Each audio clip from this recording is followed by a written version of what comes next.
வணக்கம். திண்ணைக்கு வந்த எல்லாருக்கும் என்னுடைய அன்பான வரவேற்புகள். இன்னைக்கு திண்ணையில நம்ம 2 வகையான கொழுக்கட்டை செய்முறைகள் பார்க்க போறோம். உப்பு கொழுக்கட்டை, வெள்ளை கொழுக்கட்டை 2மே இன்னைக்கு நம்ம பண்ண போறோம். இந்த கொழுக்கட்டை 2மே மிருதுவானது, அதே சமயம் ரொம்ப சுவையானது. இந்த கொழுக்கட்டைகளை கடையில வாங்கின ரெடிமேட் அரிசி மாவுல தான் நம்ம பண்ண போறோம்.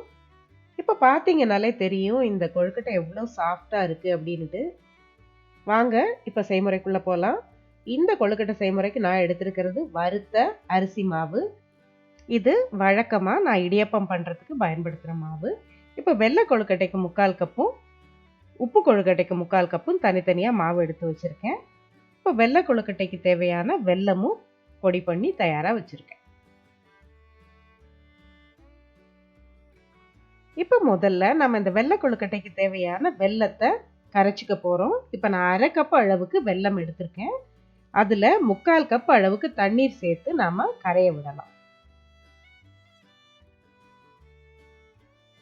அடுத்ததா 1 டேபிள் ஸ்பூன் அளவுக்கு கருப்பு எள்ளு எடுத்துட்டு அதை இப்போ நான் வறுத்துக்க போறேன்னா, எள்ளு வறுபட்டதும் லேசா பொரிய ஆரம்பிக்கும். அந்த மாதிரி பொரிய ஆரம்பிச்சது நாம அடுப்பை ஆஃப் பண்ணிட்டு அதை வேற ஒரு தட்டுக்கு இப்ப மாத்தி வச்சிடலாம்.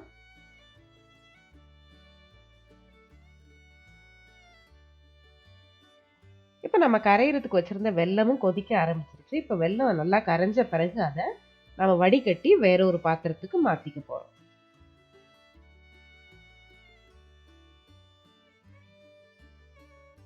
இப்ப இந்த வெள்ளை கரைசலோட கொழுக்கட்டைக்கு தேவையான மற்ற பொருட்களை சேர்த்துக்கலாம். இப்ப நான் 1/4 கப் அளவுக்கு தேங்காய் துருவல் சேர்த்திருக்கேன். ஒரு 1/4 டீஸ்பூன் அளவுக்கு சுக்குத்தூள் சேர்த்திருக்கேன். அடுத்ததா ஒரு 1/4 டீஸ்பூன் ஏலக்காய் தூளும் நம்ம வறுத்து வச்சு எள்ளையும் சேர்த்துக்கலாம். அடுத்ததா ஒரு சிட்டிகை அளவுக்கு உப்பு சேர்த்துட்டு இந்த கொழுக்கட்டை மிருதுவா வர்றதுக்காக நம்ம ஒரு 1/2 டீஸ்பூன் அளவுக்கு நெய் சேர்த்துக்கலாம். இப்ப இதெல்லாம் சேர்த்து நல்லா கொதிச்ச உடனே நாம அடுப்பை குறைச்சு வச்சுட்டு அதுல எடுத்து வச்சிருக்கிற மாவை சேர்க்க போறோம்.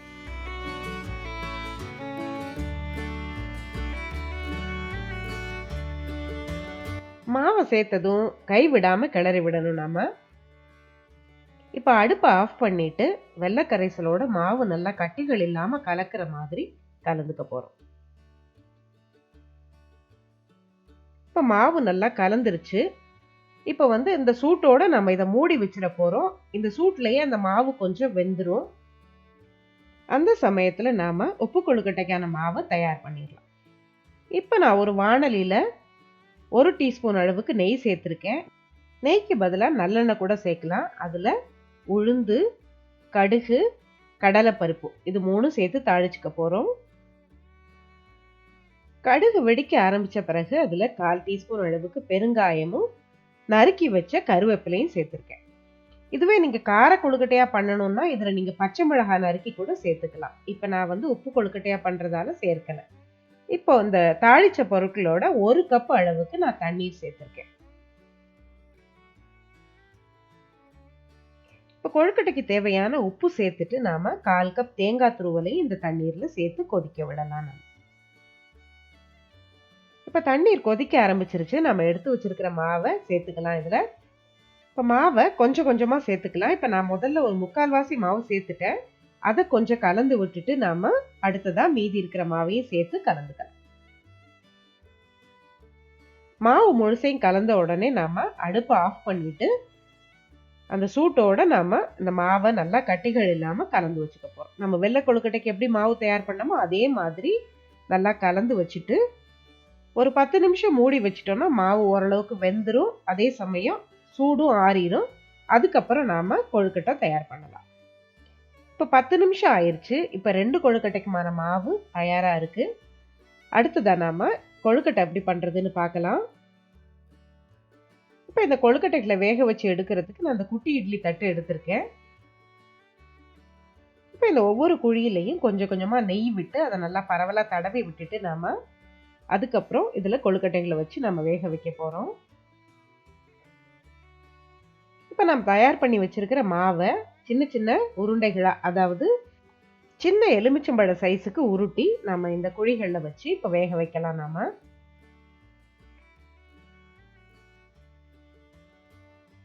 இப்ப உங்களுக்கு பாத்தீங்கன்னா தெரியும், தண்ணீர் நல்லா கொதிச்சு ஆவி வர ஆரம்பிச்சிருச்சு. இந்த மாதிரி கொதிச்ச பிறகு, அதாவது ஆவி வர ஆரம்பிச்ச பிறகு நம்ம இந்த கொழுக்கட்டைகள வச்சோம்னா, நமக்கு 7லிருந்து 8 நிமிஷம் தாராளமா போதும். இது நம்ம சின்ன சின்ன கொழுக்கட்டைகள வேக வைக்கிறதால ரொம்ப சீக்கிரமாவே வெந்துரும் நமக்கு. இப்ப 8 நிமிஷம் ஆயிருச்சு. இப்ப நம்ம கொழுக்கட்டைகள திறந்து பார்க்கலாம். இப்ப பார்த்தீங்கன்னாலே தெரியும், அது நல்லா ஷைனிங்கா இருக்கிறத பார்த்தாலே தெரியும், அது வெந்துருச்சுன்னு.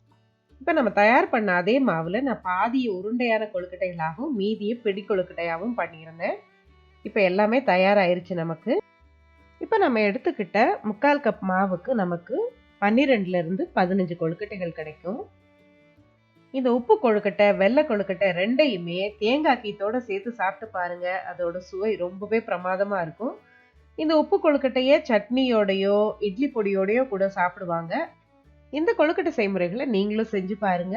இந்த செய்முறை உங்களுக்கு பிடிச்சிருந்தா, சேனலுக்கு புதுசா வந்திருந்தீங்கன்னா, மறக்காம சேனல சப்ஸ்கிரைப் பண்ணிக்கோங்க. இந்த செய்முறைய பத்தின உங்களுடைய கருத்துக்கள மறக்காம கமெண்ட்ல சொல்லுங்க.